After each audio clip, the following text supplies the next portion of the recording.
ਕਿਹਾ ਅੱਜ ਕਿ ਅਗਲੀ ਵਾਰ ਜੇ ਡਿਪਾਰਟਮੈਂਟ ਲੈਣਾ ਹੋਊਗਾ ਤਾਂ ਮੈਂ ਵਿੱਤ ਮੰਤਰਾਲਾ ਨਹੀਂ ਲਊਂਗਾ।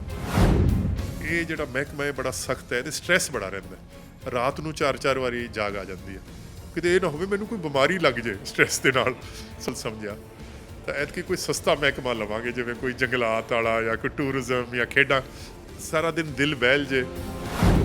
ਅਕਾਲੀ ਦਲ ਕਹਿੰਦਾ ਕਿ ਜਦੋਂ ਵੀ ਬਜਟ ਪੇਸ਼ ਕਰਨਾ ਹੁੰਦਾ ਸਾਨੂੰ ਗ੍ਰਿਫਤਾਰ ਕਰਵਾ ਦਿੰਦੇ ਨੇ ਕਾਂਗਰਸ ਵਾਲੇ।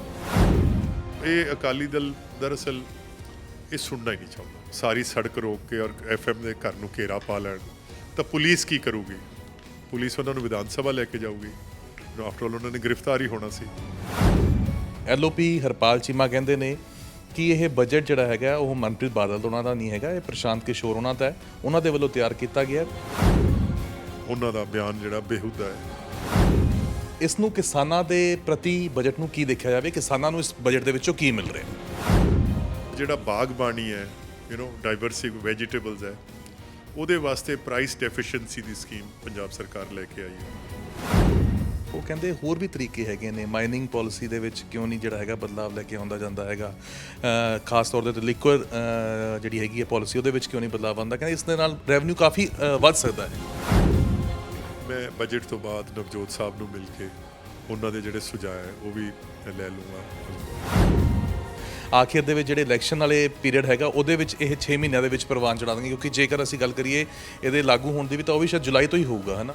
ਨਹੀਂ, ਮੇਰਾ ਕਹਿਣ ਦਾ ਪੰਜਾਬ ਸਰਕਾਰ ਨੇ ਆਪਣਾ ਅਖੀਰਲਾ ਬਜਟ ਪੇਸ਼ ਕੀਤਾ ਹੈ ਤੇ ਉੱਥੇ ਹੀ ਗੱਲ ਕਰੀਏ ਮਨਪ੍ਰੀਤ ਸਿੰਘ ਬਾਦਲ ਦੀ, ਤਾਂ ਮਨਪ੍ਰੀਤ ਸਿੰਘ ਬਾਦਲ ਉਹਨਾਂ ਨੇ ਆਪਣਾ 9ਵੀਂ ਵਾਰ ਬਜਟ ਪੇਸ਼ ਕੀਤਾ ਹੈ।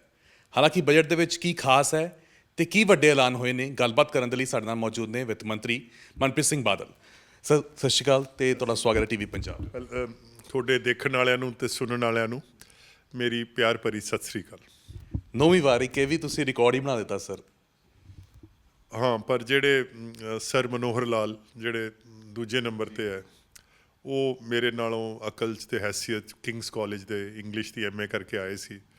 ਔਰ ਜਦੋਂ ਮੈਂ ਉਹਨਾਂ ਦੀਆਂ ਬਜਟ ਸਪੀਚਸ 1937 ਤੋਂ ਲੈ ਕੇ 1947 ਤੱਕ ਦੀਆਂ ਪੜ੍ਹਦਾ ਤਾਂ ਮੈਨੂੰ ਤਾਂ ਲੱਗਦਾ ਮੈਂ ਇੱਕ ਪੈਰਾਗ੍ਰਾਫ ਵੀ ਸਰ ਮਨੋਹਰ ਲਾਲ ਵਰਗਾ ਨਹੀਂ। ਸੋ ਕਿੰਨਾ ਪੋਲੀਟਿਕਸ ਦੇ ਵਿੱਚ ਔਰ ਬੰਦਿਆਂ ਦੇ ਕੈਲੀਬਰ 'ਚ ਨਿਗਾਰ ਆ ਚੁੱਕਿਆ ਹੈ, ਇਹਦਾ ਇਤਰਾਫ ਮੈਂ ਖੁਦ ਕਰਦਾ। ਸਰ 9ਵੀਂ ਵਾਰ ਜਦੋਂ ਬਜਟ ਪੇਸ਼ ਕਰ ਰਹੇ ਸੀ, ਕੀ ਮਨ ਦੇ ਵਿੱਚ ਕੀ ਸੀਗਾ? ਕਿਉਂਕਿ ਪਿਛਲੇ ਤੁਸੀਂ 9 ਸਾਲਾਂ ਤੋਂ ਜਦੋਂ ਇਹ ਬਜਟ ਪੇਸ਼ ਕਰ ਰਹੇ ਹੈਗੇ ਹੋ, ਪੰਜਾਬ ਦੀ ਸਥਿਤੀ ਨੂੰ, ਪੰਜਾਬ ਨੂੰ ਤੁਸੀਂ ਚੰਗੀ ਤਰੀਕੇ ਦੇ ਨਾਲ ਦੇਖ ਰਹੇ ਹੈਗੇ ਹੋ। ਕੀ ਲੱਗਦਾ ਸੀਗਾ ਜਦੋਂ ਇਸ ਵਾਰ ਬਜਟ ਪੇਸ਼ ਹੋਣਾ ਸੀਗਾ? ਕੀ ਇਹ ਮਾਈਂਡ ਦੇ ਵਿੱਚ ਸੀਗਾ ਕਿ 2022 ਦੀ ਇਲੈਕਸ਼ਨਸ ਨੇੜੇ ਹੈਗੀਆਂ ਨੇ, ਉਸ ਨੂੰ ਧਿਆਨ ਦੇ ਵਿੱਚ ਰੱਖਿਆ, ਜਾਂ ਵਾਕਈ ਪੰਜਾਬ ਦੇ ਵਾਸਤੇ ਜੋ ਚਾਹੀਦਾ ਸੀ ਉਹਦਾ ਤੁਹਾਡੇ ਵੱਲ ਧਿਆਨ ਸੀ? ਦੇਖੋ, ਜਿਹੜਾ ਬਜਟ ਹੈ ਇਹ ਇਸ ਸਾਲ ਦਾ ਬਜਟ ਨਹੀਂ, ਇਹ ਦਰਅਸਲ 5 ਸਾਲ ਦਾ ਸਫ਼ਰ ਹੈ। ਔਰ ਕਿਉਂਕਿ ਤੁਹਾਡੇ ਸੁਣਨ ਵਾਲਿਆਂ ਦੀ ਯਾਦਾਸ਼ਤ ਬੜੀ ਕਮਜ਼ੋਰ ਹੈ ਔਰ ਹੋਣੀ ਵੀ ਚਾਹੀਦੀ ਹੈ। 2017 'ਚ ਜਦੋਂ ਕਾਂਗਰਸ ਨੇ ਜ਼ਿੰਮੇਵਾਰੀ ਸੰਭਾਲੀ ਸੀ, ਸੋ ਕਿਸ ਕਿਸਮ ਦੇ ਮਸਲੇ ਦਰਪੇਸ਼ ਸੀਗੇ ਕਿ 31,000 ਕਰੋੜ ਜੋ CCL ਦੀ ਲਿਮਿਟ ਸੀ ਜਾਂ ਜਿਹੜਾ ਖਸਾਰਾ ਸੀ, ਉਹ ਜਿਸ ਦਿਨ ਅਸੀਂ ਸਰਕਾਰ ਬਣੀ ਉਦੋਂ ਇੱਕ ਦਿਨ ਪਹਿਲਾਂ ਉਹ ਸਾਡੀਆਂ ਕਿਤਾਬਾਂ 'ਚ ਬਤੌਰ ਇੱਕ ਕਰਜ਼ ਸਾਡੇ ਨਾਂ ਲਿਖ ਦਿੱਤਾ ਗਿਆ। ਉਸੇ ਤਰ੍ਹਾਂ ਹੀ ਅਕਾਲੀ ਦਲ ਨੇ 8,000 ਕਰੋੜ ਦੀਆਂ ਇਲੈਕਸ਼ਨ ਤੋਂ ਪਹਿਲਾਂ ਕੰਮ ਵਗੈਰਾ ਕਰਾ ਲਏ। ਫਾਈਨੈਂਸ ਦੀ ਅਪਰੂਵਲ ਨਹੀਂ ਸੀ, ਦੇਣ ਨੂੰ ਪੈਸੇ ਹੈ ਨਹੀਂ ਸੀ। 8,000 ਕਰੋੜ ਦੀਆਂ ਦੇਣਦਾਰੀਆਂ ਉਹ ਵੀ ਸਾਡੇ ਸਿਰ ਪੈ ਗਈਆਂ।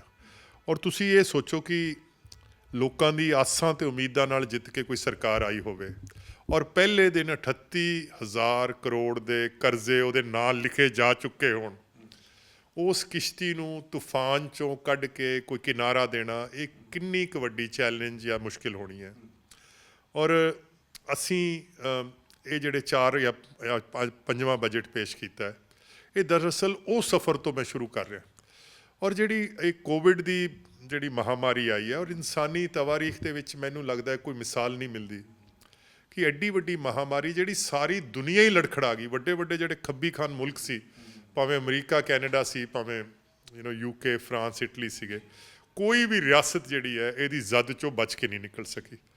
ਸੋ ਇਹ ਗੱਲ ਕਹਿ ਦੇਣੀ ਕਿ ਇਹ ਸਾਰੀਆਂ ਚੀਜ਼ਾਂ ਨੇ ਸਾਨੂੰ ਕਿਵੇਂ ਮੁਤਾਸਰ ਕੀਤਾ, ਪਰ ਅਸੀਂ ਫਿਰ ਵੀ ਮੈਂ ਕਹਿੰਦਾ ਹੈ ਕਿ ਇਹ ਕੁਦਰਤ ਦਾ ਜਾਂ ਪਰਮਾਤਮਾ ਦਾ ਇੱਕ ਸਾਡੇ 'ਤੇ ਬੜਾ ਵੱਡਾ ਕਰਮ ਹੈ ਕਿ ਪਰਮਾਤਮਾ ਨੇ ਪੰਜਾਬ ਨੂੰ ਇਸ ਤੋਂ ਬਚਾ ਲਿਆ। ਔਰ ਤੁਹਾਡੇ ਸੁਣਨ ਵਾਲੇ, ਕਿਉਂਕਿ ਇੱਕ ਫਾਈਨੈਂਸ਼ੀਅਲ ਟਰਮ ਹੈ ਜਿਹਨੂੰ TRR ਕਹਿੰਦੇ, ਟੋਟਲ ਰੈਵਨਿਊ ਰਿਸੀਟਸ, ਅਸੀਂ ਇਹਨਾਂ 5 ਸਾਲਾਂ 'ਚ TRR ਜਿਹੜੀ ਟੋਟਲ ਰੈਵਨਿਊ ਰਿਸੀਟਸ ਹੈ ਪੰਜਾਬ ਦੀਆਂ, ਇਹ ਦੁੱਗਣੀ ਕਰਨ ਦੀ ਹੈਸੀਅਤ ਦੇ ਵਿੱਚ ਆ ਗਏ ਹਾਂ। ਅਸੀਂ ਆਪਣੇ ਖਰਚੇ ਜਿਹੜੇ ਹੈ ਖਰਚੇ ਘਟਾਉਣ ਦੀ ਅਸੀਂ ਕੋਸ਼ਿਸ਼ ਕੀਤੀ ਹੈ। ਔਰ ਤੁਹਾਡੇ ਸੁਣਨ ਵਾਲਿਆਂ ਨੂੰ ਮੈਂ ਦੱਸਦਾ ਜਾਵਾਂ ਕਿ ਸਭ ਤੋਂ ਵੱਧ ਅਧਿਕਾਰ ਸਰਕਾਰੀ ਪੈਸੇ ਦਾ ਪੰਜਾਬ 'ਚ ਕਿਸ ਇਨਸਾਨ ਦਾ ਹੁੰਦਾ ਹੈ? ਜਿਹੜਾ ਸਭ ਤੋਂ ਜ਼ਿਆਦਾ ਗਰੀਬ ਹੋਵੇ।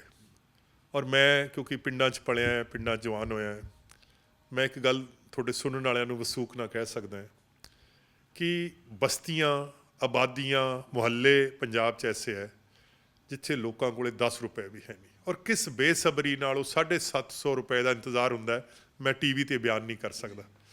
ਔਰ ਜਿਸ ਬਾਪ ਨੇ ਆਪਦੀ ਬੇਟੀ ਦੇ ਹੱਥ ਪੀਲੇ ਕਰਨੇ ਹੋਣ ਔਰ ਬੇਟੀ ਦੇ ਸਿਰ ਤੇ ਵਾਲ ਚਿੱਟੇ ਆ ਗਏ ਹੋਣ, ਇਹ ਉਹ ਬਾਪ ਜਾਣਦਾ ਹੈ ਕਿ ਉਹਦੇ ਦਿਲ ਤੇ ਕੀ ਗੁਜ਼ਰਦੀ ਹੈ।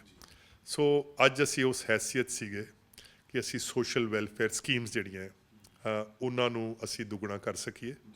ਕੋਈ ਇਲੈਕਸ਼ਨ ਦੀ ਗੱਲ ਨਹੀਂ ਹੈ, ਬਟ ਇਹ ਸਾਡੇ ਫਰਜ਼ ਦੀ ਅਦਾਇਗੀ ਹੈ। ਇਸ ਤੋਂ ਇਲਾਵਾ ਜਿਹੜਾ ਪੰਜਾਬ ਦਾ ਸੋਸ਼ਲ ਸੈਕਟਰ ਹੈ, ਜਿਹਦੇ 'ਚ ਹੈਲਥ ਐਜੂਕੇਸ਼ਨ ਆਉਂਦੇ, ਉਹਨਾਂ ਲਈ ਰਕਮਾਂ ਔਰ ਖਾਸ ਕਰਕੇ ਕਰੋਨਾ ਦੇ ਵਿੱਚ ਕਰਨੀਆਂ ਬਹੁਤ ਜ਼ਰੂਰੀ ਸੀ। ਪਰ ਪੰਜਾਬ ਦੇ ਵਿੱਚ ਕਾਰੋਬਾਰ ਦਾ ਪਹੀਆ ਤੇਜ਼ੀ ਨਾਲ ਚੱਲ ਸਕੇ, ਕਿਉਂਕਿ ਜੇ ਇਕੋਨਮੀ ਗਰੋ ਨਹੀਂ ਕਰੇਗੀ ਤੇ ਫਿਰ ਜੌਬ ਕ੍ਰੀਏਸ਼ਨ ਨਹੀਂ ਹੋਏਗੀ, ਕਿਸਾਨ ਆਪਣੇ ਪੈਰਾਂ ਤੇ ਨਹੀਂ ਖੜਾ ਹੁੰਦਾ, ਮਜ਼ਦੂਰ ਖੁਦ ਕਫੀਲ ਨਹੀਂ ਹੁੰਦਾ। ਔਰ ਜਿਹੜੀਆਂ ਬਹਾਰਾਂ ਪੰਜਾਬ ਤੋਂ ਰੁੱਸ ਕੇ ਚਲੀਆਂ ਗਈਆਂ, ਉਹ ਬਹਾਰਾਂ ਵਾਪਸ ਪੰਜਾਬ 'ਚ ਲੌਟ ਕੇ ਆਉਣ। ਇਹ ਸਾਰਾ ਜਿਹੜਾ ਮੰਜ਼ਰਨਾਮਾ ਹੈ, ਇਹ ਮੇਰੇ ਸਾਹਮਣੇ ਸੀ, 5 ਸਾਲਾਂ ਦਾ ਸੀ। ਔਰ ਮੈਂ ਜੇ ਕੋਈ ਕਵੇ ਕਿ ਮਨਪ੍ਰੀਤ ਦੀ ਸੰਤੁਸ਼ਟੀ ਹੈ, ਤਾਂ ਸੰਤੁਸ਼ਟੀ ਤਾਂ ਮੈਨੂੰ ਲੱਗਦਾ ਹੈ ਨਹੀਂ ਹੋ ਸਕਦੀ, ਕਿਉਂਕਿ ਕਿਸੇ ਵੀ ਹਾਲ 'ਚ ਸੰਤੁਸ਼ਟ ਹੋ ਕੇ ਬੈਠ ਜਾਣਾ ਇਹ ਜ਼ਿੰਦਾ ਕੌਮਾਂ ਦੀ ਨਿਸ਼ਾਨੀ ਨਹੀਂ ਹੁੰਦੀ। ਔਰ ਬਹੁਤ ਸਾਰੇ ਤਰੱਕੀ ਦੀਆਂ ਮੰਜ਼ਲਾਂ ਜਿਹੜੀਆਂ ਇਹ ਪੰਜਾਬ ਦੇ ਕਦਮਾਂ ਦੇ ਮੁੰਤਜ਼ਰ ਹੈ, ਪੰਜਾਬ ਦੇ ਕਦਮਾਂ ਨੂੰ ਉਡੀਕ ਰਹੀਆਂ। ਔਰ ਪਰ ਮੈਂ ਇੱਕ ਮੋਟੇ ਤੌਰ ਤੇ ਤੁਹਾਨੂੰ ਕਹਿ ਸਕਦਾ ਕਿ ਪੰਜਾਬ ਜਿਹੜਾ ਹੈ ਇਹ ਅਜ਼ਮਾਇਸ਼ ਦੀ ਦਲਦਲ 'ਚੋਂ ਨਿਕਲ ਚੁੱਕਿਆ ਹੈ। ਔਰ ਪੰਜਾਬ ਇੱਕ ਦਾਅਵਾ ਇੱਕ ਵਾਰੀ ਫੇਰ ਪੇਸ਼ ਕਰ ਸਕਦਾ ਹੈ ਕਿ ਸਾਡੀ 10.43% ਗਰੋਥ ਹੈ। ਔਰ ਜੇ ਇਸੇ ਤਰ੍ਹਾਂ ਹੀ ਚੱਲਦੀ ਰਹੀ ਤਾਂ ਮੈਨੂੰ ਲੱਗਦਾ ਹੈ ਪੰਜਾਬ ਆਪਣੀ ਪੁਰਾਣੀ ਜਿਹੜੀ ਉਹਦੀ ਪੰਜਾਬ ਦੀ ਅਜ਼ਮਤ ਜਾਂ ਵਕਾਰ ਸੀਗਾ, ਉੱਥੇ ਫੇਰ ਪਹੁੰਚ ਜਾਏਗਾ। ਮਨਪ੍ਰੀਤ ਸਾਹਿਬ, ਮੈਂ ਅੱਜ ਰਿਪੋਰਟ ਪੜ੍ਹ ਰਿਹਾ ਸੀਗਾ, ਤੁਹਾਡੀ ਵੀ ਜਦੋਂ ਸਪੀਚ ਸੁਣੀ, 70,000 ਕਰੋੜ ਦਾ ਨਵਾਂ ਕਰਜ਼ਾ ਚੜਿਆ ਹੈ। ਪਿਛਲੇ ਸਾਲ ਦੀ ਗੱਲ ਕਰੀਏ 2.48 ਲੱਖ ਹੋਇਆ ਹੈ। ਤੇ ਕਹਿੰਦੇ ਜੇ ਇਹੀ ਰਫ਼ਤਾਰ ਰਹੀ ਤਾਂ ਪੰਜਾਬ ਦੇ ਵਿੱਚ ਆਉਣ ਵਾਲੇ ਸਾਲਾਂ ਦੇ ਵਿੱਚ ਹਰ ਵਿਅਕਤੀ ਪਿੱਛੇ 1 ਲੱਖ ਦਾ ਕਰਜ਼ਾ ਹੋ ਜਾਊਗਾ।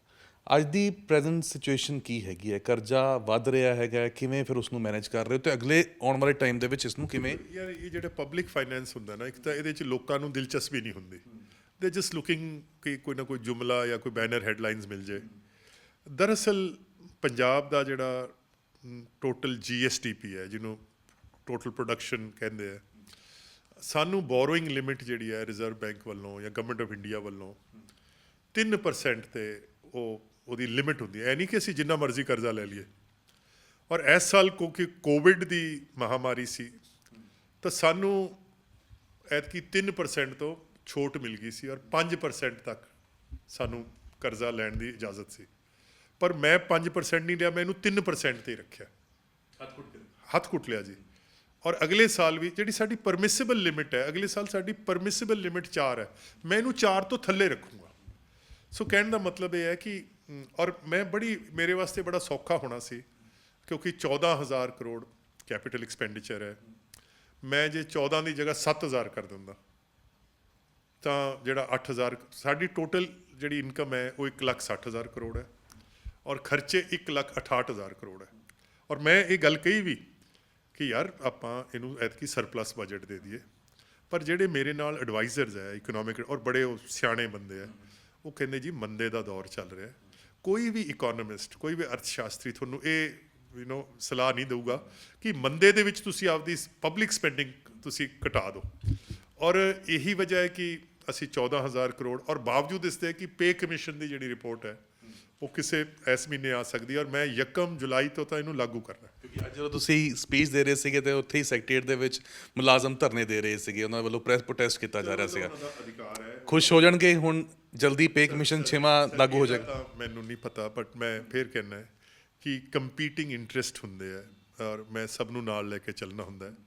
ਸੋ EMPLOYEES ਦਾ ਸਭ ਤੋਂ ਜ਼ਿਆਦਾ, ਕਿਉਂਕਿ ਆਫਟਰ ਪੇ ਕਮਿਸ਼ਨ ਮੇਰਾ ਅਨੁਮਾਨ ਹੈ ਕਿ 35-40 ਹਜ਼ਾਰ ਕਰੋੜ ਜਿਹੜਾ ਰੁਪਏ ਹੈ ਇਹਨਾਂ ਵਾਸਤੇ ਰੱਖਣਾ ਪੈਣਾ ਹੈ।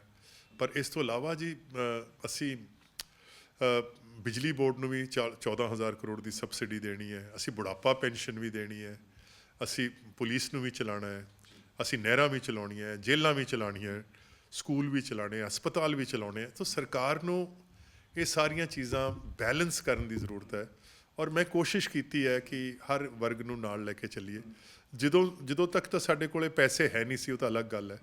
ਪਰ ਹੁਣ ਅਸੀਂ ਉਸ ਸਥਿਤੀ 'ਤੇ ਸਾਡੀ ਹੈਸੀਅਤ ਤੇ ਔਕਾਤ ਬਣ ਗਈ ਹੈ ਕਿ ਜਿਹੜੀਆਂ ਗੱਲਾਂ ਮੈਂ ਕਹੀਆਂ ਅੱਜ ਇਹ ਪ੍ਰਵਾਨ ਚੜ ਜਾਣਗੀਆਂ। ਮਨਪ੍ਰੀਤ ਜੀ, ਜੇਕਰ ਕਰੋਨਾ ਨਾ ਹੁੰਦਾ ਤਾਂ ਸ਼ਾਇਦ ਅੱਜ ਸਥਿਤੀ ਜਿਹੜੀ ਹੈਗੀ ਕੁਝ ਵੱਖ ਹੋਣੀ ਸੀਗੀ। ਜਦੋਂ ਕਰੋਨਾ ਆਇਆ ਤਾਂ ਉਦੋਂ ਇਹ ਵੀ ਗੱਲ ਬਹੁਤ ਚੱਲੀ ਕਿ ਹੈਲਥ ਸਿਸਟਮ ਦੇ ਉੱਤੇ ਕੰਮ ਕਰਨ ਦੀ ਲੋੜ ਹੈਗੀ ਹੈ। ਹੁਣ ਜੇ ਅਸੀਂ ਆਉਣ ਵਾਲੇ ਟਾਈਮ ਦੀ ਗੱਲ ਕਰੀਏ ਤਾਂ ਕਹਿੰਦੇ ਫਿਰ ਸਰਕਾਰਾਂ ਨੂੰ ਹੁਣ ਹੈਲਥ ਸਿਸਟਮ ਦੇ ਉੱਤੇ ਸ਼ਾਇਦ ਚੋਣਾਂ ਲੜਨੀਆਂ ਪੈਣਗੀਆਂ, ਕਿਉਂਕਿ ਜੋ ਅਸੀਂ ਹਾਲ ਦੇਖਿਆ, ਜਿਵੇਂ ਇੱਥੇ ਮੌਤਾਂ ਹੋਈਆਂ, ਪੂਰੇ ਦੇਸ਼ ਦੇ ਵਿੱਚ ਹਾਲਾਂਕਿ ਮਾੜਾ ਹਾਲ ਸੀਗਾ, ਪਰ ਪੰਜਾਬ ਵਾਸਤੇ ਕੀ ਹੈਲਥ ਸਿਸਟਮ ਵਾਸਤੇ ਖਾਸ ਤੌਰ ਦੇ ਉੱਤੇ ਇਸ ਬਜਟ ਦੇ ਵਿੱਚ ਰਿਹਾ ਹੈ?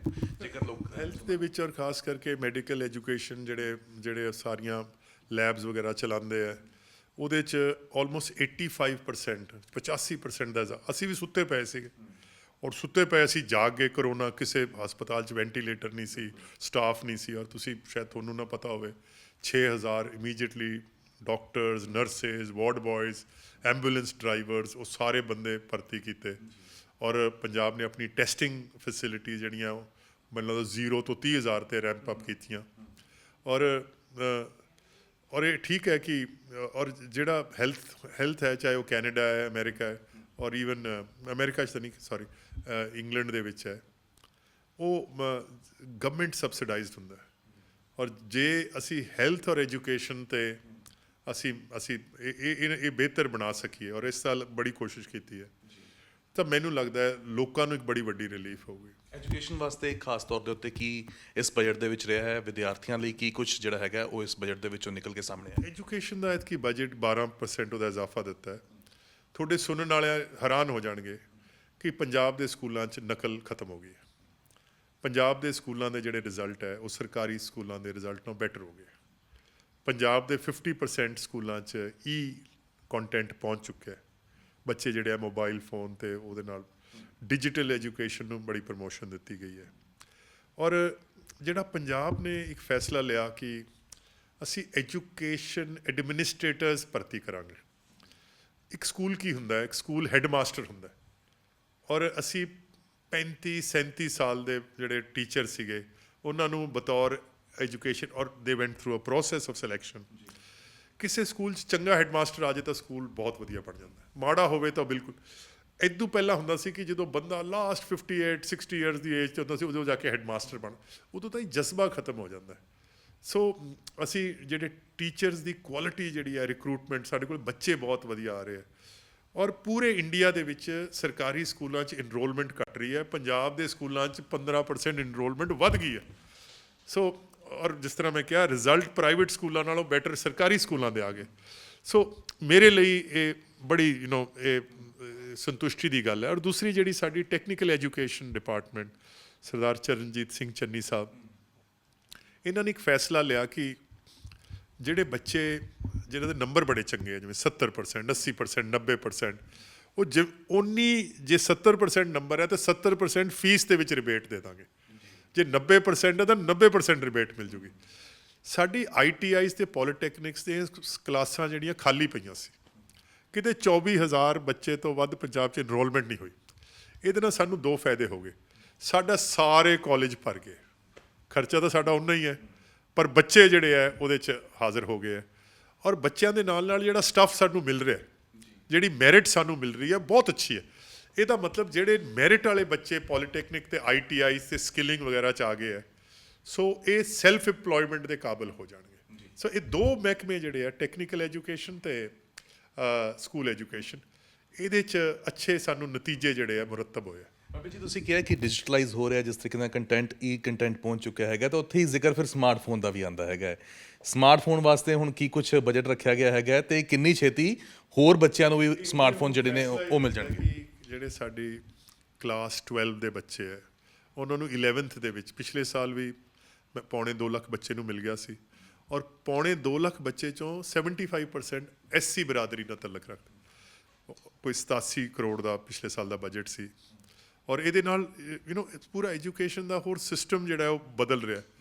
ਇਸ ਸਾਲ ਵੀ 100 ਕਰੋੜ ਰੁਪਏ ਰੱਖਿਆ ਔਰ ਹਰ ਸਾਲ ਜਿਹੜੇ ਸਕੂਲਾਂ ਦੇ ਜਿਹੜੇ ਔਰ ਕਿਉਂਕਿ ਇੱਕ ਬੱਚੇ ਨੂੰ ਸਮਾਰਟਫੋਨ ਮਿਲ ਜਾਂਦਾ ਜਦੋਂ ਉਹ 12ਵੀਂ ਕਲਾਸ ਕ੍ਰਾਸ ਜਦੋਂ ਯੂਨੀਵਰਸਿਟੀ 'ਚ ਵੀ ਜਾਂਦਾ ਤਾਂ ਉਹ ਮੋਬਾਈਲ ਕਿਉਂਕਿ ਸਾਰਾ ਲਰਨਿੰਗ ਪ੍ਰੋਸੈਸ ਜਿਹੜਾ ਹੈ ਇਹ ਮੋਬਾਈਲ ਜਾਂ ਇਹ ਜਿਹੜੀ ਡਿਜੀਟਲ ਏਜ ਹੈ ਐਂਡ ਡੈਮੋਕਰੇਟਾਈਜੇਸ਼ਨ ਆਫ ਨੌਲੇਜ ਹੈ ਕਿ ਹਰ ਬੰਦੇ ਨੂੰ ਇੱਕ ਬਟਨ ਨੱਪਣਾ ਹੈ ਔਰ ਉਹ ਨੌਲੇਜ ਉਹਦੇ ਸਾਹਮਣੇ ਹੈ। ਉਹ ਲੈਣੀ ਹੈ ਕਿ ਨਹੀਂ ਲੈਣੀ ਹੈ ਤਾਂ ਇੱਕ ਸ਼ਖਸੀ ਪਸੰਦ ਹੈ ਬਟ ਨੌਲੇਜ ਤਾਂ ਸਭ ਕੋਲੇ ਹੁਣ ਬਰਾਬਰ ਹੈ। ਜਿਹੜਾ ਮੇਰੇ ਅੱਜ ਰੋਟੀ ਪਕਾ ਰਿਹਾ ਇਸ ਵੇਲੇ ਉਹਦੇ ਕੋਲੇ ਵੀ ਉਹੀ ਮੋਬਾਈਲ ਹੈ ਜਿਹੜਾ ਮੇਰੇ ਕੋਲੇ। ਅੱਛਾ ਮਨਪ੍ਰੀਤ ਜੀ, ਅੱਜ ਜਦੋਂ ਬਜਟ ਪੇਸ਼ ਹੋਣਾ ਸੀਗਾ ਇਸ ਤੋਂ ਪਹਿਲਾਂ ਪਿਛਲੇ ਹਫਤੇ ਹੀ ਕਿਆਸ ਰਹੀਆਂ ਲੱਗ ਰਹੀਆਂ ਸੀ ਕਿ ਕਿਸਾਨ ਅੰਦੋਲਨ ਚੱਲ ਰਿਹਾ ਹੈ ਤਾਂ ਇਹ ਬਜਟ ਕਿਸਾਨ ਅੰਦੋਲਨ ਦੇ ਇਰਦ ਗਿਰਦ ਵੀ ਹੋ ਸਕਦਾ ਹੈ। ਇਹ ਵੀ ਚਰਚਾਵਾਂ ਹੋਈਆਂ ਕਿ ਫਸਲਾਂ ਦੇ ਉੱਤੇ MSP ਜਿਹੜਾ ਹੈਗਾ ਕੇਰਲਾ ਦੀ ਤਰਜ਼ ਦੇ ਉੱਤੇ ਪੰਜਾਬ ਸਰਕਾਰ ਦੇ ਸਕਦੀ ਹੈਗੀ ਹੈ, ਬਜਟ ਦੇ ਵਿੱਚ ਲੈ ਕੇ ਆ ਸਕਦੀ ਹੈ। ਤੁਸੀਂ ਜਿਹੜਾ ਬਜਟ ਲੈ ਕੇ ਆਏ ਉਹਦੇ ਉੱਤੇ ਵੀ ਲਿਖਿਆ ਹੋਇਆ ਜੈ ਜਵਾਨ ਜੈ ਕਿਸਾਨ।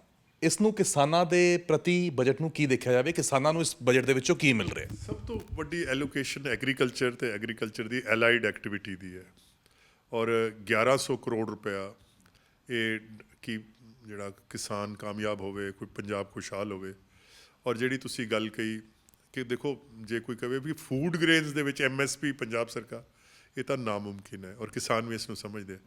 ਪਰ ਜਿਹੜਾ ਬਾਗਬਾਨੀ ਹੈ ਡਾਈਵਰਸਿਟੀ ਵੈਜੀਟੇਬਲਸ ਹੈ ਉਹਦੇ ਵਾਸਤੇ ਪ੍ਰਾਈਸ ਡੈਫੀਸ਼ੀਐਂਸੀ ਦੀ ਸਕੀਮ ਪੰਜਾਬ ਸਰਕਾਰ ਲੈ ਕੇ ਆਈ ਹੈ। ਉਸੇ ਤਰ੍ਹਾਂ ਹੀ ਜਿਹੜਾ ਸਾਡਾ ਨਹਿਰੀ ਨਿਜ਼ਾਮ ਹੈ ਪੰਜਾਬ ਦਾ ਉਹਦੇ ਵਾਸਤੇ 3000 ਕਰੋੜ ਤੋਂ ਵੀ ਉੱਤੇ ਪੈਸੇ ਰੱਖੇ ਹੈ ਕਿਉਂਕਿ ਐਗਰੀਕਲਚਰ ਤਾਂ ਹੀ ਹੋਏਗੀ ਨਾ ਜੇ ਪਾਣੀ ਹੋਏਗਾ।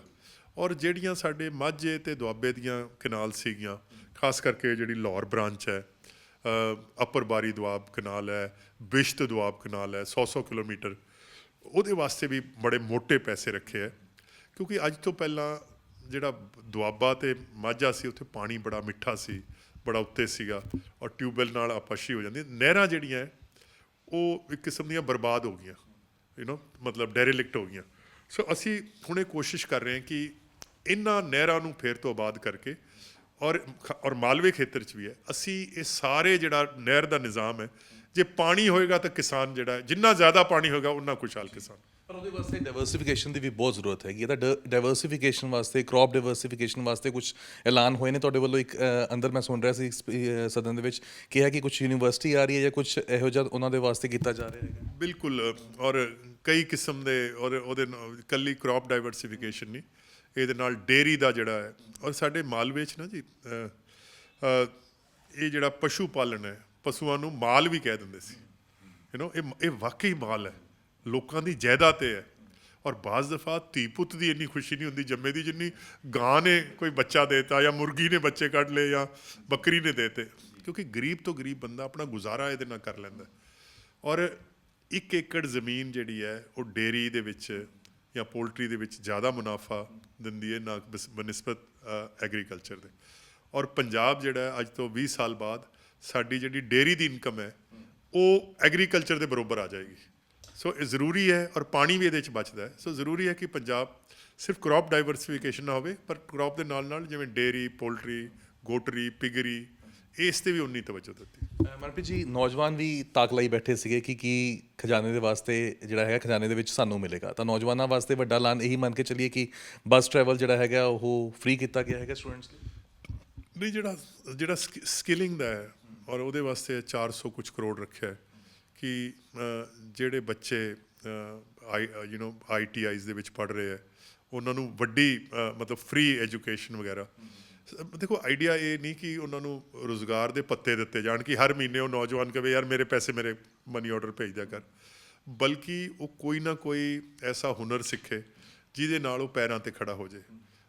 ਸੋ ਆਈ ਥਿੰਕ ਇੰਪਲੋਇਮੈਂਟ ਜਨਰੇਸ਼ਨ ਦੇ ਵਿੱਚ ਅਸੀਂ ਅਕਾਲੀ ਸਰਕਾਰ ਦਾ ਜੋ ਬਜਟ ਸੀ ਉਹਦੇ ਨਾਲ 5 ਗੁਣਾ ਜ਼ਿਆਦਾ ਬਜਟ ਕੀਤਾ। ਪਰ ਅੱਜ ਵੀ ਧਰਨੇ ਚੱਲ ਰਹੇ ਹੈ, ਕੱਲ ਵੀ ਪਟਿਆਲਾ ਦੇ ਵਿੱਚ ਲਾਠੀ ਚਾਰਜ ਹੋਇਆ, ਅੱਜ ਵੂਮੈਨਸ ਡੇ ਸੀਗਾ, ਅੱਜ ਵੀ ਲਾਠੀ ਚਾਰਜ ਹੋਇਆ। ਰੋਜ਼ਗਾਰ ਨੂੰ ਲੈ ਕੇ ਸਵਾਲ ਖੜੇ ਹੋ ਰਹੇ ਨੇ। ਰੋਜ਼ਗਾਰ ਦੇਣ 'ਚ ਕੀ ਲੱਗਦਾ ਹੈ ਕਿ ਸਰਕਾਰ ਕਿੰਨੀ ਕਾਮਯਾਬ ਹੋਈ ਹੈ? ਗੱਲ ਇਹ ਹੈ ਕਿ ਕੋਈ ਵੀ ਮੁਲਕ ਹੈ ਜੇ ਉਹ ਕਹੇ ਕਿ ਮੈਂ ਟੋਟਲ ਇੰਪਲੋਇਮੈਂਟ ਗਵਰਨਮੈਂਟ ਸੈਕਟਰ 'ਚ ਦਊਂਗਾ ਤਾਂ ਇਹ ਤਾਂ ਕਹਿਣ ਨੂੰ ਕੋਈ ਕਹੀ ਜਾਣ ਇਹ ਪੋਸੀਬਲ ਨਹੀਂ ਹੋ ਸਕਦਾ। ਅਮਰੀਕਾ ਵਰਗਾ ਮੁਲਕ ਵੀ ਨਹੀਂ ਦੇ ਸਕਦਾ। ਅੱਜ ਟੋਟਲ ਗਵਰਨਮੈਂਟ EMPLOYEES ਦੀ ਜਿਹੜੀ ਤਾਦਾਦ ਹੈ ਉਹ 3 ਲੱਖ ਤੇ 14 ਕਰੋੜ ਹੈ। ਹੋ ਸਕਦਾ ਹੈ ਸਾਡੇ ਨੌਜਵਾਨ ਦੀ ਤਾਦਾਦ ਜਿਹੜੇ ਅਨਇੰਪਲੋਇਡ ਹੈ ਉਹ 50 ਲੱਖ ਵੀ ਹੋ ਸਕਦੀ ਹੈ। ਸੋ 3 ਪ੍ਰੋਂਗਡ ਸਟ੍ਰੈਟਜੀ ਹੈ, 3 ਪ੍ਰੋਂਗਡ ਸਟ੍ਰੈਟਜੀ। ਇੱਕ ਤਾਂ ਗਵਰਨਮੈਂਟ ਜੌਬਸ, ਅਸੀਂ 50,000 ਸਰਕਾਰੀ ਨੌਕਰੀਆਂ ਜੁਲਾਈ ਤੋਂ ਪਹਿਲਾਂ ਭਰਨ ਲੱਗੇ, ਔਰ ਜੁਲਾਈ ਤੋਂ ਬਾਅਦ ਫਿਰ 50,000 ਤੋਂ ਲੱਖ ਜਿਹੜੀ ਹੈ, ਸੋ 3 ਲੱਖ ਤੋਂ ਇਹ 4 ਲੱਖ ਹੋ ਜਾਏਗੀ। ਇਸ ਦੇ ਨਾਲ ਜਿਹੜੀ ਪ੍ਰਾਈਵੇਟ ਸੈਕਟਰ ਜਿਹਨੂੰ ਵੇਜ ਇੰਪਲੋਇਮੈਂਟ ਕਹਿੰਦੇ ਆ, ਇਹ ਵੀ ਉਨੀ ਜ਼ਰੂਰੀ ਹੈ ਜਿੰਨੀ ਸਰਕਾਰੀ ਹੈ। ਅਤੇ ਤੀਸਰਾ ਜਿਹੜਾ ਮੈਂ ਅਰਜ਼ ਕੀਤੀ ਕਿ ਜਿਹੜੀ ਸੈਲਫ ਇੰਪਲੋਇਮੈਂਟ ਹੈ, ਜਿਹਦੇ 'ਚ ਤੁਹਾਡੇ ਕੋਲ ਕੋਈ ਸਕਿੱਲ ਹੈ, ਤੁਸੀਂ ਆਪਣੀ ਦੁਕਾਨ, ਆਪਣੀ ਟੈਕਸੀ ਜਾਂ ਕੋਈ ਆਪਣਾ ਹੋਰ ਕਾਰੋਬਾਰ, ਮਤਲਬ ਦੁਕਾਨ ਕਿਸੇ ਤਰੀਕੇ ਨਾਲ ਜੇ ਕੋਈ ਕਹੇ ਕਿ ਅਨਇੰਪਲੋਇਮੈਂਟ ਦਾ ਹੱਲ ਹੈ ਕਿ 50 ਲੱਖ ਬੱਚੇ ਪੰਜਾਬ ਸਰਕਾਰ 'ਚ ਭਰਤੀ ਕਰ ਲਓ, that will not be possible. Sir ਪਿਛਲੀ ਵਾਰ ਐਲਾਨ ਹੋ ਗਿਆ ਸੀ ਕਿ ਬਜਟ ਜਿਹੜਾ ਹੈਗਾ ਉਹ ਵੂਮਨ ਟਰੈਵਲ ਵਾਸਤੇ ਰੱਖ ਦਿੱਤਾ ਗਿਆ, 50% ਜਿਹੜਾ ਹੈਗਾ ਉਹ ਵੂਮਨ ਟਰੈਵਲ ਕਰ ਸਕਦੀਆਂ ਹੈਗੀਆਂ, ਪਰ ਕਿਉਂ ਕੀ ਕਾਰਨ ਰਹੇ ਕਿ ਉਹ ਲਾਗੂ ਨਹੀਂ ਹੋ ਪਾਇਆ ਤੇ ਹੁਣ ਜਿਹੜਾ ਹੈਗਾ 3 4 5 ਮਹੀਨੇ 6 ਮਹੀਨੇ ਬੱਸਾਂ ਹੀ ਨਹੀਂ ਚੱਲੀਆਂ। ਔਰ ਜਿੱਥੋਂ ਤੱਕ ਮੈਂ ਸਮਝਦਾ ਹਾਂ ਕਿ ਅੱਜ ਕਿਉਂਕਿ ਇੰਟਰਨੈਸ਼ਨਲ ਵਿਮਨਸ ਡੇ ਵੀ ਸੀ, ਦਰਅਸਲ ਪੰਜਾਬ ਸਰਕਾਰ ਦਾ ਜਿਹੜਾ ਸਭ ਤੋਂ ਵੱਡਾ ਐਲਾਨ ਹੈ ਉਹ ਫ੍ਰੀ ਟਰੈਵਲ ਨਹੀਂ ਹੈ। ਦਰਅਸਲ ਸਭ ਤੋਂ ਵੱਡਾ ਐਲਾਨ ਹੈ ਕਿ ਜਿਹੜਾ ਗਵਰਨਮੈਂਟ ਇੰਪਲੋਇਮੈਂਟ ਹੈ ਉਹਦੇ 'ਚ 33% ਰਿਜ਼ਰਵੇਸ਼ਨ ਅਸੀਂ ਆਪਣੀਆਂ ਬੇਟੀਆਂ ਵਾਸਤੇ ਰੱਖੀ ਹੈ। ਤਾਂ ਜੇ ਇਸ ਸਾਲ 'ਚ 1 ਲੱਖ ਬੱਚਾ ਭਰਤੀ ਹੋਊਗਾ ਤਾਂ 33% ਉਹਦੇ 'ਚ ਲੜਕੀਆਂ ਹੋਣਗੀਆਂ। ਔਰ ਤੁਹਾਡੇ ਸੁਣਨ ਵਾਲੇ ਹੋ ਸਕਦਾ ਮੇਰੀ ਗੱਲ 'ਤੇ ਉਹਨਾਂ ਨੂੰ ਹਾਸਾ ਆ ਜਾਏ, ਪਰ ਜੋ ਕਾਂਗਰਸ ਪਾਰਟੀ ਦੇ ਫੈਸਲੇ ਹੈ, ਅਰਬਨ ਲੋਕਲ ਬਾਡੀਜ਼ 'ਚ 50% ਰਿਜ਼ਰਵੇਸ਼ਨ, ਪੰਚਾਇਤਾਂ 'ਚ ਰਿਜ਼ਰਵੇਸ਼ਨ, ਸੰਮਤੀਆਂ 'ਚ ਰਿਜ਼ਰਵੇਸ਼ਨ, ਜੌਬਸ ਦੇ ਵਿੱਚ, ਤੁਸੀਂ ਦੇਖੋਗੇ ਹੱਸਿਆ ਨਾ, ਅੱਜ ਤੋਂ 20 ਸਾਲ ਬਾਅਦ ਸਮਾਜ ਬਦਲ ਜੂਗਾ। ਸਾਡੀਆਂ ਬੱਚੀਆਂ ਦੇ ਹੱਥ 'ਚ ਜਦੋਂ ਪੈਸੇ ਆਉਣ ਲੱਗੇ ਔਰ ਜ਼ਿੰਦਗੀ ਦਾ ਉਹ ਖੁਦ ਫੈਸਲਾ ਕਰਨ ਲੱਗ ਗਏ ਤਾਂ ਪੰਜਾਬ ਦਾ ਸਮਾਜ ਹੀ ਬਦਲ ਜੂਗਾ। ਔਰ ਇਹ ਜਿਹੜੀ ਬੱਸਾਂ ਦੀ ਗੱਲ ਕੀਤੀ ਹੈ, ਇਹ ਵੀ ਇੱਕ ਇੰਪਾਵਰਮੈਂਟ ਦਾ ਹਿੱਸਾ ਹੈ ਕਿ ਬੱਚੇ ਜਿਹੜੇ ਹੈ, ਬੱਚੀਆਂ ਸਾਡੀਆਂ, ਉਹ ਉਹਨਾਂ ਨੂੰ ਇੱਕ ਇੰਪਾਵਰਡ ਹੋ ਜਾਣ। ਹਾਲਾਂਕਿ ਮੈਂ ਗਲਤ ਹੋ ਸਕਦਾ ਕਿ ਮੇਰਾ ਆਪਣਾ ਮੰਨਣਾ ਹੈ, ਹਾਲਾਂਕਿ ਮੈਂ 150 ਕਰੋੜ ਰੁਪਏ ਦੇ ਵਾਸਤੇ ਰੱਖਿਆ ਹੈ ਕਿ ਪੰਜਾਬ ਰੋਡਵੇਜ਼ ਦੀਆਂ PRTC ਬੱਸਾਂ ਵੀ ਵੈਸੇ ਵੀ 50% ਸੀਟਡ ਹੀ ਜਾ ਰਹੀਆਂ। ਜੇ 50 ਪਾ ਕੇ ਉੱਥੇ ਔਰਤਾਂ ਬੈਠ ਜਾਣਗੀਆਂ ਤਾਂ ਉਹ ਬੱਸ 'ਚ ਉਨਾ ਹੀ ਤੇਲ ਖਾਣਾ ਹੈ, ਭਾਵੇਂ 50 ਵੱਧ ਹੋਣ 25 ਘੱਟ ਹੋਣ, ਜਾਂ ਉਹ ਮੁਲਾਜ਼ਮਾਂ ਦੀ ਵੀ ਉਨੀ ਤਨਖਾਹ ਹੈ। ਮੇਰਾ ਆਪਣਾ ਮੰਨਣਾ ਹੈ ਕਿ ਵਿਮਨ ਡੋਂਟ ਟਰੈਵਲ ਅਲੋਨ ਇਨ ਪੰਜਾਬ। ਜੋੜੇ ਕੋਈ ਆਪਣੀ ਬੇਟੀ ਨਾਲ, ਆਪਣੇ ਭਰਾ ਨਾਲ, ਆਪਣੇ ਫਾਦਰ ਨਾਲ, ਸੋ ਮੈਨੂੰ ਲੱਗਦਾ ਕਿ ਜਦੋਂ ਇਹ ਇਨਸੈਂਟਿਵ ਮਿਲ ਗਿਆ ਕਿ ਲੜਕੀ ਦੀ ਤਾਂ ਟਿਕਟ ਫ੍ਰੀ ਹੈ ਤਾਂ ਉਹਦਾ ਬਾਪ, ਉਹਦਾ ਭਰਾ, ਉਹ ਵੀ ਨਾਲ ਆ ਜਾਊਗਾ ਕਿ ਚੱਲ ਯਾਰ ਅੱਧੇ ਮੈਂ ਵੀ, ਔਰ ਸਾਡੀ ਹੋ ਸਕਦਾ ਰੋਡਵੇਜ਼ ਦੀ ਰੈਵਨਿਊ ਵੀ ਵੱਧ ਜਾਏ। ਅੱਛਾ ਮਨਪ੍ਰੀਤ ਜੀ, ਤੁਸੀਂ ਬਜਟ ਪੇਸ਼ ਕਰਤਾ, ਹਾਲਾਂਕਿ ਵਿਰੋਧੀਆਂ ਦਾ ਜ਼ਰੂਰ ਹੁੰਦਾ ਕੰਮ ਕਿ ਉਸ ਨੂੰ ਚੰਗੇ ਤਰੀਕੇ ਨਾਲ ਦੇਖਣ ਤੇ ਉਸ ਦੇ ਵਿੱਚ ਜੋ ਕਿੰਤੂ ਪਰੰਤੂ ਹੋਣ ਜਾਂ ਕਮੀਆਂ ਜੋ ਲੱਗਣ ਉਸ ਦੇ ਉੱਤੇ ਆਪਣਾ ਬਿਆਨ ਦੇਣ। LOP ਹਰਪਾਲ ਚੀਮਾ ਕਹਿੰਦੇ ਨੇ ਕਿ ਇਹ ਬਜਟ ਜਿਹੜਾ ਹੈਗਾ ਉਹ ਮਨਪ੍ਰੀਤ ਬਾਦਲ ਉਹਨਾਂ ਦਾ ਨਹੀਂ ਹੈਗਾ, ਇਹ ਪ੍ਰਸ਼ਾਂਤ ਕਿਸ਼ੋਰ ਉਹਨਾਂ ਦਾ ਹੈ, ਉਹਨਾਂ ਦੇ ਵੱਲੋਂ ਤਿਆਰ ਕੀਤਾ ਗਿਆ ਤੇ ਨਾਲ ਟਰਮ ਇੱਕ ਵਰਡ ਯੂਜ਼ ਕਰ ਰਹੇ ਨੇ ਉਹ ਕਿ ਬਿਹਾਰੀ ਬੰਦੇ ਤੋਂ ਪੰਜਾਬ ਦਾ ਬਜਟ ਲਿਖਵਾਇਆ ਗਿਆ ਹੈਗਾ। ਕਿਵੇਂ ਵੇਖਦੇ ਹੋ ਇਸ ਟਰਮ ਨੂੰ ਤੇ ਉਹਨਾਂ ਦੇ ਬਿਆਨ? ਵੈਸੇ ਤਾਂ ਇਹਦਾ ਜਵਾਬ ਬਣਦਾ ਨਹੀਂਗਾ, ਔਰ ਇਹ ਮਤਲਬ ਸਵਾਲ ਵੀ, ਮਤਲਬ ਉਹਨਾਂ ਦਾ ਬਿਆਨ ਜਿਹੜਾ ਬੇਹੂਦਾ ਹੈ, ਔਰ ਉਹਨਾਂ ਨੂੰ ਸ਼ਾਇਦ ਇਹ ਪਤਾ ਨਹੀਂ, ਕਿਉਂਕਿ ਬਹੁਤਿਆਂ ਬੰਦਿਆਂ ਨੂੰ ਨਹੀਂ ਪਤਾ ਹੁੰਦਾ। ਬਜਟ ਦੀ ਦਰਅਸਲ ਤਿਆਰੀ ਨਵੰਬਰ 'ਚ ਹੀ ਸ਼ੁਰੂ ਹੋ ਜਾਂਦੀ, ਜਨਵਰੀ ਦੇ ਵਿੱਚ ਇਹ ਬਜਟ ਪੂਰਾ ਤਿਆਰ ਹੋ ਜਾਂਦਾ। ਅਸੀਂ ਜਿਹੜੇ ਮਹਿਕਮੇ ਹੈ ਉਹਨਾਂ ਨਾਲ ਸਾਡੀਆਂ ਬਾਇਲੈਟਰਲ ਮੀਟਿੰਗਸ ਜਿਹੜੀਆਂ ਹੋ ਜਾਂਦੀਆਂ, ਉਹਨਾਂ ਦੀਆਂ ਕੀ ਖਵਾਹਿਸ਼ਾਤ ਹੈ ਉਹ ਅਸੀਂ ਤੈਅ ਕਰ ਲੈਂਦੇ ਹਾਂ। ਫਿਰ ਜਿਹੜੇ ਉਹਨਾਂ ਨੂੰ ਅਸੀਂ ਜਿਹੜੇ ਕੰਪੀਟਿੰਗ ਇੰਟਰਸਟ ਹੁੰਦੇ ਆ ਉਹਨਾਂ ਨੂੰ ਅਸੀਂ ਕਿਵੇਂ ਕਰਨਾ ਹੈ, ਔਰ ਸਾਡੀਆਂ ਰੀਸੋਰਸਿਸ ਕਿੰਨੀਆਂ। ਸੋ ਇਹ ਕਹਿਣਾ ਕਿ ਪ੍ਰਸ਼ਾਂਤ ਕਿਸ਼ੋਰ ਨੂੰ ਪੰਜਾਬ ਦੇ ਬਜਟ ਦੀ ABC ਵੀ ਪਤਾ ਹੈ, ਤਾਂ ਮੈਂ ਕਹਿੰਦਾ ਕਿ ਇਦੋਂ ਮਜ਼ਕਾ ਖੇਜ਼ ਕੋਈ ਗੱਲ ਨਹੀਂ ਹੋ ਸਕਦੀ। ਬਜਟ ਜਿਹੜਾ ਹੈ, ਮੈਨੂੰ 25 ਸਾਲ ਹੋ ਗਏ ਹੈ ਰਾਜਨੀਤੀ 'ਚ, ਮੈਂ ਪੰਜਾਬ ਦੇ ਲੋਕਾਂ ਦੀ ਨਬਜ਼ ਸਮਝਦਾ ਹੈ। ਪ੍ਰਸ਼ਾਂਤ ਕਿਸ਼ੋਰ ਇੱਕ ਸਟ੍ਰੈਟੇਜਿਸਟ ਹੈਗਾ, he is not a politician. ਉਹਨੇ ਇਲੈਕਸ਼ਨ ਨਹੀਂ ਲੜਨਾ, ਉਹ ਲੋਕਾਂ ਨੂੰ ਜਵਾਬ ਦੇਣੀ ਹੈ। ਮੈਨੂੰ ਪਤਾ ਹੈ ਕਿ ਕਿਹੜੇ MLA ਨੂੰ ਔਰ ਜਿਹਨੇ ਜੁੱਤੀ ਪਾਈ ਹੁੰਦੀ ਹੈ ਉਹਨੂੰ ਹੀ ਪਤਾ ਚੱਲਦਾ ਕਿ ਇਹ ਪਿੰਚ ਕਿੱਥੇ ਕਰ ਰਹੀ ਹੈ। ਸੋ ਮੈਨੂੰ ਲੱਗਦਾ ਹੈ ਇਹਦਾ ਜਵਾਬ ਤਾਂ ਜਿਹੜਾ ਜਾਂ ਤਾਂ ਹੱਸ ਕੇ ਹੋ ਸਕਦਾ ਹੈ, ਜਾਂ ਉਹ ਇੰਨੇ ਕੁ ਅਣਜਾਣ ਹੈ ਕਿ ਉਹ ਸੋਚ ਰਿਹਾ ਕਿ ਪ੍ਰਸ਼ਾਂਤ ਕਿਸ਼ੋਰ ਤਾਂ ਬਜਟ ਤਾਂ ਬਣੇ ਨੂੰ ਹੀ 3 ਮਹੀਨੇ ਹੋ ਗਏ, ਕਹਿੰਦੇ ਨੇ ਮਨਪ੍ਰੀਤ ਬਾਦਲ ਕਹਿੰਦੇ 4 ਸਾਲ ਹੋ ਗਏ ਝੂਠ ਹੀ ਬੋਲੀ ਜਾ ਰਹੇ ਨੇ, ਤੁਸੀਂ ਕਹਿ ਰਹੇ ਹੋ ਤੁਸੀਂ ਨਬਜ਼ ਜਾਣਦੇ ਹੋ, ਉਹਨਾਂ ਨੂੰ ਇਹ ਝੂਠ ਕਿਉਂ ਜਾਪਦਾ ਹੈਗਾ? ਦੇਖੋ ਗੱਲ ਇਹ ਹੈ ਕਿ ਜਿਹੜੇ ਪੰਜਾਬ ਦੀ ਇਨਕਮ ਹੈ, ਪੰਜਾਬ ਦਾ ਐਕਸਪੈਂਡੀਚਰ ਹੈ, ਕਿਉਂਕਿ ਇਹ ਪਬਲਿਕ ਮਨੀ ਹੈ, ਇਹ ਕੰਟਰੋਲਰ ਐਂਡ ਆਡੀਟਰ ਜਨਰਲ ਨੇ ਇਹਦਾ ਹਰ ਕੁਆਟਰ ਦੇ ਵਿੱਚ ਇਹਦਾ ਆਡਿਟ ਹੁੰਦਾ ਹੈ। ਇਹ ਪਬਲਿਕ ਡਾਕੂਮੈਂਟਸ ਹੈ, ਸਾਡੀ ਕਿੰਨੀ ਆਮਦਨ ਹੈ, ਸਾਡੇ ਕਿੰਨੇ ਖਰਚੇ ਹੈ, ਇਹ ਮੈਥੋਂ ਪੁੱਛਣ ਦੀ ਲੋੜ ਨਹੀਂ, ਮੈਨੂੰ ਝੂਠ ਬੋਲਣ ਦੀ ਲੋੜ ਨਹੀਂ। ਮੈਂ ਅੱਜ ਜੇ 14,000 ਕੈਪੀਟਲ ਐਕਸਪੈਂਡੀਚਰ ਕਰ ਰਿਹਾ ਔਰ ਇਲੈਕਸ਼ਨ ਵਾਲਾ ਸਾਲ ਹੈ, ਤਾਂ ਮੈਨੂੰ ਝੂਠ ਬੋਲਣ ਦੀ ਕੀ ਲੋੜ ਹੈ ਜੇ ਸਾਡੇ ਕੋਲ ਰਿਸੋਰਸਿਸ ਹੀ ਹੈ ਨਹੀਂ। ਸਾਡੇ ਕੋਲ ਸ਼ਾਇਦ ਚੀਮਾ ਸਾਹਿਬ ਇਹ ਵੀ ਨਹੀਂ ਜਾਣਦੇ ਕਿ 15th ਫਾਈਨੈਂਸ ਕਮਿਸ਼ਨ ਦੀਆਂ ਕੀ ਸਿਫਾਰਸ਼ਾਤ ਨੇ, ਉਹਨਾਂ ਨਾਲ ਪੰਜਾਬ ਨੂੰ ਕੀ ਫਾਇਦਾ ਹੋਇਆ, ਸਾਡੇ ਐਕਸਾਈਜ਼, ਸਾਡੀ ਸਟੈਂਪ ਡਿਊਟੀ, ਉਹਦੇ 'ਚ ਕੀ ਇਜ਼ਾਫਾ ਹੋਇਆ, ਸਾਡੇ TRR ਕਿੰਨੇ ਵਧੇ ਹੈ। ਉਹਨਾਂ ਨੂੰ ਤਾਂ ਲੱਗਦਾ ਹੈ ਝੂਠ ਬੋਲੀ ਜਾਂਦੇ ਆ, ਬਟ ਬਹਰਹਾਲ ਜੇ ਉਹ ਸਮਝਦੇ ਹੈ ਤਾਂ ਇਹ that is good for me ਕਿ ਜੇ ਉਹ ਬਜਟ ਨੂੰ ਔਰ ਫਾਈਨੈਂਸ ਨੂੰ ਨਹੀਂ ਸਮਝਦੇ, ਜਿਹੜੇ ਸਾਡੇ ਹਰੀਫ ਹੈ। ਔਰ ਅਸੀਂ ਜਿਹੜਾ ਬਜਟ ਅੱਜ ਪੜ੍ਹਿਆ ਗਿਆ, ਇਹ ਤਾਂ ਹੁਣ ਪ੍ਰਵਾਨ ਚੜੂਗਾ ਔਰ ਸਾਡੀ ਕੋਸ਼ਿਸ਼ ਹੋਏਗੀ, ਕਿਉਂਕਿ ਇਲੈਕਸ਼ਨ ਈਅਰ ਹੈ, ਕਿ ਅਗਲੇ 6 ਮਹੀਨਿਆਂ 'ਚ ਹੀ ਇਹ ਪ੍ਰਵਾਨ ਚੜ੍ਹ ਜੇ। ਇਹਨੂੰ ਡਿਲੇ ਕਰਨ 'ਚ ਸਾਨੂੰ ਕੋਈ ਫਾਇਦਾ ਨਹੀਂ ਹੋਇਆ। ਉਹੀ ਸਵਾਲ ਹੈ ਨਾ, ਕਹਿੰਦੇ ਕਿ ਜੇ ਪ੍ਰਵਾਨ ਵੀ ਚੜੂਗਾ ਮਨਪ੍ਰੀਤ ਜੀ, ਤਾਂ ਕਹਿੰਦੇ ਆਖਰਲੀ ਜਿਹੜੇ ਇਲੈਕਸ਼ਨ ਦੇ 6 ਮਹੀਨੇ ਹੈ ਉਹਨਾਂ ਦੇ ਵਿੱਚ ਹੀ ਚੜੂਗਾ। ਕਹਿੰਦੇ 4 ਸਾਲ ਦੇ ਵਿੱਚ ਕਿਉਂ ਨਹੀਂ ਇਹਨੂੰ ਪ੍ਰਵਾਨ ਚੜਾਇਆ, ਆਖਿਰ ਦੇ ਵਿੱਚ ਜਿਹੜੇ ਇਲੈਕਸ਼ਨ ਵਾਲੇ ਪੀਰੀਅਡ ਹੈਗਾ ਉਹਦੇ ਵਿੱਚ ਇਹ 6 ਮਹੀਨਿਆਂ ਦੇ ਵਿੱਚ ਪ੍ਰਵਾਨ ਚੜਾ ਦੇਣਗੇ, ਕਿਉਂਕਿ ਜੇਕਰ ਅਸੀਂ ਗੱਲ ਕਰੀਏ ਇਹਦੇ ਲਾਗੂ ਹੋਣ ਦੀ ਵੀ, ਤਾਂ ਉਹ ਵੀ ਸ਼ਾਇਦ ਜੁਲਾਈ ਤੋਂ ਹੀ ਹੋਊਗਾ, ਹੈ ਨਾ? ਨਹੀਂ, ਮੇਰਾ ਕਹਿਣ ਦਾ ਦੇਖੋ, ਜਿਹੜਾ ਫਿਰ ਉਹ 31,000 ਕਿਵੇਂ ਸੈਟਲ ਕਰਨਾ ਸੀ, ਤੁਹਾਡੇ ਸ਼ਾਇਦ ਸੁਣਨ ਵਾਲੇ ਭੁੱਲ ਗਏ ਹੈ ਕਿ ਇਹ 31,000 ਨਹੀਂ ਮੋੜਨਾ, ਕਿਉਂਕਿ ਇਹ 'ਤੇ ਸੂਦ ਵੀ ਲੱਗੂਗਾ। ਇਹ 57,000 ਮੋੜਨਾ ਹੈ। 13,000 ਕਰੋੜ ਅਸੀਂ ਮੋੜ ਚੁੱਕੇ ਹਾਂ, ਇਹ 17 ਸਾਲ 'ਚ ਮੁੜਨਾ ਹੈ। ਮਨਪ੍ਰੀਤ ਮਰ ਖੱਪ ਜੂਗਾ ਜਦੋਂ ਨੂੰ ਇਹ ਕਰਜ਼ਾ ਦਿੱਤਾ ਗਿਆ। 8,000 ਕਰੋੜ ਕਿਵੇਂ ਮੋੜਿਆ, ਉਹ ਪੇਮੈਂਟਸ ਆਫਟਰ ਆਲ ਕੀਤੀਆਂ ਨਾ। ਸੋ ਇਹ ਗੱਲਾਂ ਕਹਿਣੀਆਂ ਬਹੁਤ ਸੌਖੀਆਂ ਹੁੰਦੀਆਂ, ਪਰ ਹਾਲਾਂਕਿ ਮੈਂ ਇਸ ਗੱਲ 'ਤੇ ਸੁਰਖਰੂ ਹੈ ਕਿ ਜਿੰਨੀ ਕੁ ਪਰਮਾਤਮਾ ਨੇ ਮੈਨੂੰ ਅਕਲ ਦਿੱਤੀ ਹੈ ਔਰ ਜਿੰਨੀ ਕੁ ਮੈਨੂੰ ਸਮਝ ਹੈ, ਮੈਂ ਬਿਹਤਰ ਤੋਂ ਬਿਹਤਰ ਪੰਜਾਬ ਦੀ ਕਰਨ ਦੀ ਕੋਸ਼ਿਸ਼ ਕੀਤੀ। ਤੁਹਾਡੀ ਸਾਥੀ ਨੇ ਨਵਜੋਤ ਸਿੱਧੂ, ਉਹ ਕਹਿੰਦੇ ਹੋਰ ਵੀ ਤਰੀਕੇ ਹੈਗੇ ਨੇ, ਮਾਈਨਿੰਗ ਪਾਲਿਸੀ ਦੇ ਵਿੱਚ ਕਿਉਂ ਨਹੀਂ ਜਿਹੜਾ ਹੈਗਾ ਬਦਲਾਵ ਲੈ ਕੇ ਆਉਂਦਾ ਜਾਂਦਾ ਹੈਗਾ, ਖਾਸ ਤੌਰ 'ਤੇ ਲਿਕੁਅਰ ਜਿਹੜੀ ਹੈਗੀ ਹੈ ਪਾਲਿਸੀ, ਉਹਦੇ ਵਿੱਚ ਕਿਉਂ ਨਹੀਂ ਬਦਲਾਵ ਆਉਂਦਾ। ਕਹਿੰਦੇ ਇਸ ਦੇ ਨਾਲ ਰੈਵਨਿਊ ਕਾਫੀ ਵੱਧ ਸਕਦਾ ਹੈਗਾ। ਮੈਂ ਬਜਟ ਤੋਂ ਬਾਅਦ ਨਵਜੋਤ ਸਾਹਿਬ ਨੂੰ ਮਿਲ ਕੇ ਉਹਨਾਂ ਦੇ ਜਿਹੜੇ ਸੁਝਾਅ ਹੈ ਉਹ ਵੀ ਮੈਂ ਲੈ ਲੂੰਗਾ, ਔਰ ਜੇ ਹੋਇਆ ਤਾਂ ਦੇਖੋ, ਇੱਕ ਪੰਜਾਬੀ 'ਚ ਉਹ ਪਤਾ ਨਹੀਂ, ਤੁਹਾਨੂੰ ਤਾਂ ਨਹੀਂ, ਤੁਸੀਂ ਤਾਂ ਉਮਰ ਛੋਟੇ ਹੋ, ਪਹਿਲਾਂ ਕਿ ਮੋਰੀ ਵਾਲੇ ਪੈਸੇ ਚੱਲਦੇ ਸੀ। ਜੇ ਪੰਜਾਬ ਦੇ ਖਜ਼ਾਨੇ 'ਚ ਇੱਕ ਮੋਰੀ ਵਾਲੇ ਪੈਸੇ ਦਾ ਵੀ ਇਜ਼ਾਫਾ ਹੁੰਦਾ ਤਾਂ ਮੈਂ ਉਹਦਾ ਗਾਹਕ ਹੈ, ਰੁਪਈਆਂ ਦਾ ਗਾਹਕ ਨਹੀਂ, ਮੋਰੀ ਵਾਲੇ ਪੈਸੇ ਦਾ। Thank you very much. ਆਖਿਰ ਦੇ ਵਿੱਚ ਅਕਾਲੀ ਦਲ ਕਹਿੰਦਾ ਕਿ ਜਦੋਂ ਵੀ ਬਜਟ ਪੇਸ਼ ਕਰਨਾ ਹੁੰਦਾ ਸਾਨੂੰ ਗ੍ਰਿਫਤਾਰ ਕਰਵਾ ਦਿੰਦੇ ਨੇ ਕਾਂਗਰਸ ਵਾਲੇ। ਕਹਿੰਦੇ ਪਿਛਲੀ ਵਾਰ ਵੀ ਇਹੀ ਹੋਇਆ ਸੀ, ਯਾਦ ਹੈ ਸਾਨੂੰ ਵੀ, ਜਦੋਂ ਆ ਗਏ ਸੀ ਘਰ ਦੇ ਬਾਹਰ ਨਹੀਂ ਤੁਹਾਨੂੰ ਨਿਕਲਣ ਦੇ ਰਹੇ ਸੀਗੇ। ਅੱਜ ਵੀ ਕਹਿੰਦੇ ਗ੍ਰਿਫਤਾਰੀ ਕਰਵਾਤੀ ਸਦਨ ਦੇ ਵਿੱਚ। ਜਵਾਬ ਮੇਰੇ ਨਾਲੋਂ ਤੁਸੀਂ ਬੈਟਰ ਦੇ ਸਕਦੇ ਹੋ ਕਿ ਜੇ ਸੈਸ਼ਨ ਤੋਂ ਪਹਿਲਾਂ ਉਹ ਸਾਰੀ ਸੜਕ ਰੋਕ ਕੇ ਔਰ FM ਦੇ ਘਰ ਨੂੰ ਘੇਰਾ ਪਾ ਲੈਣ ਤਾਂ ਪੁਲਿਸ ਕੀ ਕਰੂਗੀ? ਪੁਲਿਸ ਉਹਨਾਂ ਨੂੰ ਵਿਧਾਨ ਸਭਾ ਲੈ ਕੇ ਜਾਊਗੀ। ਆਫਟਰ ਆਲ ਉਹਨਾਂ ਨੇ ਗ੍ਰਿਫਤਾਰ ਹੀ ਹੋਣਾ ਸੀ। ਤੁਸੀਂ ਉਹ ਸੈਸ਼ਨ 'ਚ ਮੌਜੂਦ ਸੀ। ਸਪੀਕਰ ਸਾਹਿਬ ਨੇ, ਉਹ ਸਾਡੇ ਮਾਲਵੇ 'ਚ ਹੈ, ਦੂਜੇ ਇਸ ਇਲਾਕੇ 'ਚ ਤਾਂ ਨਹੀਂ, ਸਪੀਕਰ ਸਾਹਿਬ ਨੇ ਲੜੀਆਂ ਕੱਢੀਆਂ, ਮਿੰਨਤਾਂ ਕੀਤੀਆਂ ਕਿ ਯਾਰ ਤੁਸੀਂ ਦੇਖੋ, CM ਨੂੰ ਤਾਂ ਬੋਲ ਲੈਣ ਦਿਓ, ਤੁਸੀਂ ਸਾਰੇ ਬੋਲ ਲਏ, ਤੁਹਾਡੀ ਗੱਲ ਅਸੀਂ ਸੁਣ ਲਈ, ਪਰ ਇਹ ਕਿਵੇਂ ਹੋ ਸਕਦਾ ਕਿ CM, ਪੰਜਾਬ ਦਾ CM ਹੋਵੇ ਤੇ ਪੰਜਾਬ ਦੀ ਅਸੈਂਬਲੀ ਤੁਸੀਂ ਬੋਲਣ ਹੀ ਨਾ ਦਿਓ। ਔਰ 2, 3, 4 ਵਾਰਨਿੰਗਸ ਤੋਂ ਬਾਅਦ ਫਿਰ ਉਹਨਾਂ ਨੂੰ ਮਜਬੂਰਨ ਕੱਢਣਾ ਪਿਆ।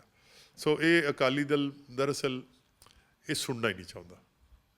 ਅੱਛਾ, ਤੁਸੀਂ ਜਾਣਦੇ, ਮੇਰਾ ਆਖਰੀ ਸਵਾਲ ਹੈ, ਤੁਸੀਂ ਇਹ ਵੀ ਕਿਹਾ ਅੱਜ ਕਿ ਅਗਲੀ ਵਾਰ ਜੇ ਡਿਪਾਰਟਮੈਂਟ ਲੈਣਾ ਹੋਊਗਾ ਤਾਂ ਮੈਂ ਵਿੱਤ ਮੰਤਰਾਲਾ ਨਹੀਂ ਲਊਂਗਾ। 9ਵੀਂ ਵਾਰ ਕਰ ਦਿੱਤਾ, ਅਗਲੀ ਵਾਰ ਵੀ ਰਿਕਾਰਡ ਜਿਹੜਾ ਹੈਗਾ ਬਣਾਉਣਾ ਪਸੰਦ ਨਹੀਂ ਕਰੂੰਗਾ। ਦੇਖੋ, ਪਰਮਾਤਮਾ ਤੇ ਹੰਕਾਰ ਦਾ ਵੈਰ ਪੈ ਜਾਂਦਾ ਹੈ। ਜੇ ਪਰਮਾਤਮਾ ਇੱਕ ਚੀਜ਼ ਨਾ ਪਸੰਦ ਕਰਦਾ ਤਾਂ ਹੰਕਾਰ ਨੂੰ, ਔਰ ਇਹ ਕਹਿਣਾ ਕਿ ਮੈਂ ਅਗਲੀ ਵਾਰੀ ਮਿਨਿਸਟਰ ਬਣੂੰਗਾ ਜਾਂ ਸਾਡੀ ਸਰਕਾਰ ਆਊਗੀ, ਇਹ ਹੰਕਾਰ ਦੇ ਜ਼ੁਮਰੇ 'ਚ ਆ ਜਾਂਦਾ। ਸੋ ਮੈਂ ਤਾਂ ਇਹ ਕਲੇਮ ਨਹੀਂ ਕਰੂੰਗਾ। ਵੈਸੇ ਮੈਂ ਮਜ਼ਾਕ 'ਚ ਇਹ ਗੱਲ ਕਹੀ ਸੀ ਕਿ ਦਰਅਸਲ ਮੈਂ ਉਮਰ ਦੀ ਉਸ ਮੰਜ਼ਿਲ 'ਤੇ ਆ ਰਿਹਾ, ਮੈਂ 59 ਈਅਰਸ ਦਾ ਹੋ ਗਿਆ। ਜਦੋਂ ਇਹ ਜਿਹੜਾ ਮਹਿਕਮਾ ਹੈ ਬੜਾ ਸਖਤ ਹੈ, ਇਹਦੇ ਸਟ੍ਰੈਸ ਬੜਾ ਰਹਿੰਦਾ, ਰਾਤ ਨੂੰ 4-4 ਵਾਰੀ ਜਾਗ ਆ ਜਾਂਦੀ ਹੈ, ਕਿਤੇ ਇਹ ਨਾ ਹੋਵੇ ਮੈਨੂੰ ਕੋਈ ਬਿਮਾਰੀ ਲੱਗ ਜੇ ਸਟ੍ਰੈਸ ਦੇ ਨਾਲ। ਸੋ ਮੈਂ ਕਿਹਾ ਸੀ ਜੇ ਰੱਬ ਨੂੰ ਮਨਜ਼ੂਰ ਹੋਇਆ ਔਰ ਕੋਈ ਸਰਕਾਰ ਬਣ ਗਈ ਔਰ ਮੈਨੂੰ ਕਾਂਗਰਸ ਪਾਰਟੀ ਨੇ ਕਾਬਲ ਸਮਝਿਆ ਤਾਂ ਐਤਕੀ ਕੋਈ ਸਸਤਾ ਮਹਿਕਮਾ ਲਵਾਂਗੇ, ਜਿਵੇਂ ਕੋਈ ਜੰਗਲਾਤ ਵਾਲਾ ਜਾਂ ਕੋਈ ਟੂਰਿਜ਼ਮ ਜਾਂ ਖੇਡਾਂ। ਸਾਰਾ ਦਿਨ ਦਿਲ ਬਹਿਲ ਜੇ, ਖੇਡਾਂ ਦੇਖ ਲੀਆਂ, ਟੂਰਿਜ਼ਮ ਉੱਥੇ ਚਲੇ ਗਏ, ਜੰਗਲਾਤ 'ਚ ਬਹਿ ਗਏ ਔਰ ਵਾਪਸ ਆ ਗਏ। ਔਰ ਇਹ ਮਤਲਬ ਇਹ ਬੜਾ ਸਰਵ ਸਿੰਘ ਧਰਮਸੋਤ ਦੇ ਨਾ ਕਹਿ ਦੇਣ ਕਿ ਮੇਰਾ ਮਹਿਕਮੇ ਬਾਰੇ ਕਹਿ ਰਹੇ।